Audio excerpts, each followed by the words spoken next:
Assalamualaikum warahmatullahi wabarakatuh. Salam jumpa kembali dengan saya Imron pribadi, tetap di channel Sok Marifat Bisnis. Ingat handicraft, ingat Marifat Bisnis. Kali ini masih di edisi tentang peternakan di farm mini Marifat Bisnis.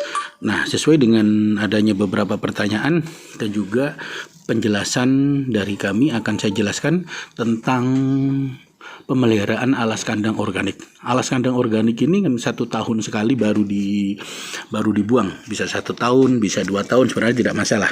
Tergantung daya. Sebenarnya walaupun selamanya juga tidak masalah, tidak dibuang. Tetapi kan penuh kandang akhirnya nanti. Nah, sebenarnya hanya pengurangan 1 tahun sekali atau jika dibutuhkan. Ya, ini adalah proses pemeliharaan dari alas kandang organik yang menggunakan sekam dolomit seperti yang saya jelaskan. Nah, pertama, kandang kami saya balik. Dan ini ada proses pemberian dolomit. Ini prosesnya adalah 2 minggu sekali.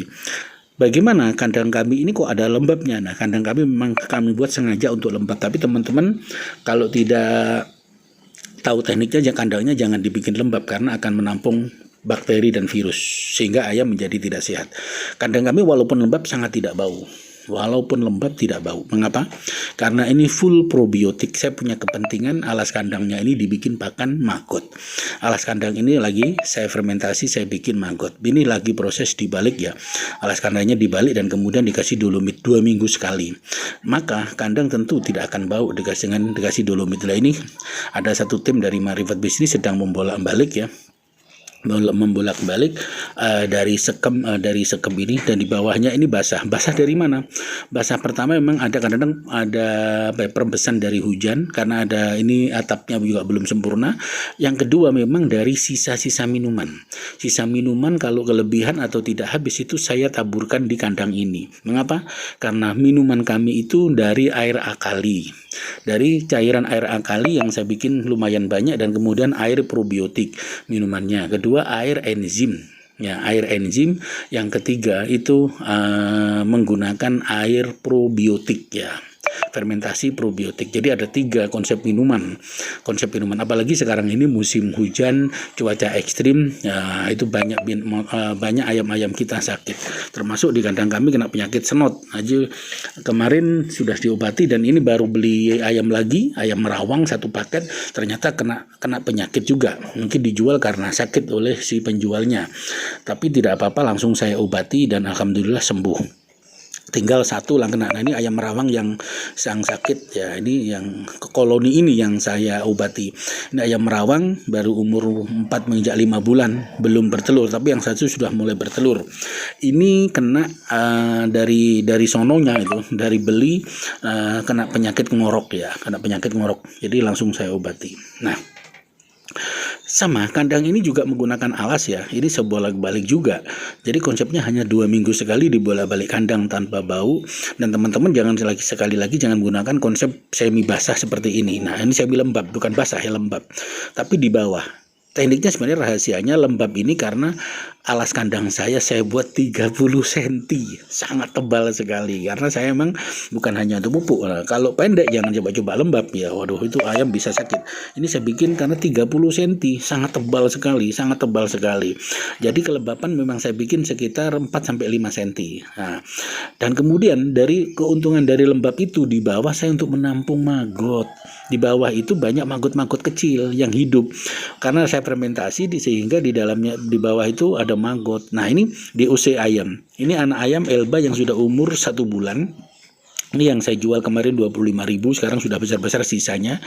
Dan ini Alba sama sebagian ada ayam Arabnya ini. Ada ayam Elba sama Arab ya, ada beberapa. Nah, ini kandang ini juga saya ganti. Nah, ini saya kasih dolomit juga. Nah, ayam tetap lahap, tetap makan santai. Nah, di bawah ini koloni semi umbaran tidak banyak sih. Saya kasih ayam Isabron ya. Ini hanya berapa ekor? Ini 10 ekor ya. Saya menggunakan 10 ekor. Tapi saya bagi. Saya kasih pejantannya itu BK ya. Saya kasih pejantannya BK, dan yang kedua itu ada yang saya kasih lagi itu menggunakan ayam pejantan dari Isabron ini. Nah, itu saya bikin eksperimen, saya ingin tahu hasilnya nanti, karena saya ingin tahu nanti akan saya bentuk F1, F2, F3, F4 dari Isabron ke Isabron dengan ayam-ayam lain. Saya akan membuat beberapa eksperimen, nanti akan saya review di video ini. Di channel ini akan saya review tentang Isabron dengan pejantan. Jadi Isabron satu jenis, ya, itu akan saya kawinkan, anaknya kan jelek.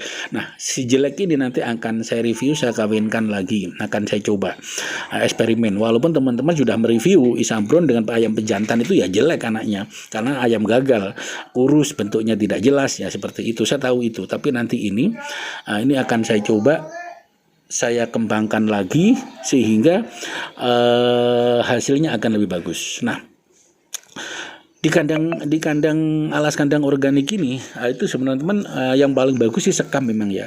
Ini tanpa sekem bakar, sengaja tanpa sekem bakar karena saya berambisi, punya keinginan untuk dikasih makan maggot. Kalau dikasih sekem bakar maggot kan tidak senang. Nah, saya menggunakan sekem bakar. Kemarin ada tanya bagaimana kalau menggunakan bekatul. Wah, bagus juga, bekatul kan mahal, ngapain pakai bekatul. Nah, bagaimana kalau menggunakan dari jungle jagung yang dislep, bagus juga. Sebenarnya banyak media. Kalau dari kulit kopi juga bagus juga, bisa juga dibikin alas kandang. Jadi tergantung medianya yang paling banyak apa di sekitar kita. Nah, itu soal alas kandang organik. Apakah ada campuran lain? Biasanya setelah saya tabur dengan dolomit ini selang 1 hari ya, setelah dibolak-balik dolomitnya rata, tidak kelihatan putih, biasanya 1 atau 2 hari ini saya semprot lagi dengan probiotik, fermentasi probiotik. Kadang-kadang saya semprot kalau lagi musim ekstrim begini dengan probiotik, dan besoknya lagi itu saya semprot lagi 1 botol 2 liter ya, 1 kandang ukuran 4x3 ini ya, 4x3 itu dengan air akali. Dengan air akali saya kasih 20 mili air akali. Nah, jadi terus ayam saya ini kan ayam tanpa vaksin, tidak divaksin, tidak saya obatin, tidak saya vaksin ya, sehingga karena vaksinnya menggunakan air akali semua sejak kecil. Alhamdulillah DOC 0 kematian. Alhamdulillah DOC 0 kematian. Kematian hanya terjadi dimakan predator. Nah, inilah penjelasan dari kami. Ingat Handicraft, ingat mari berbisnis.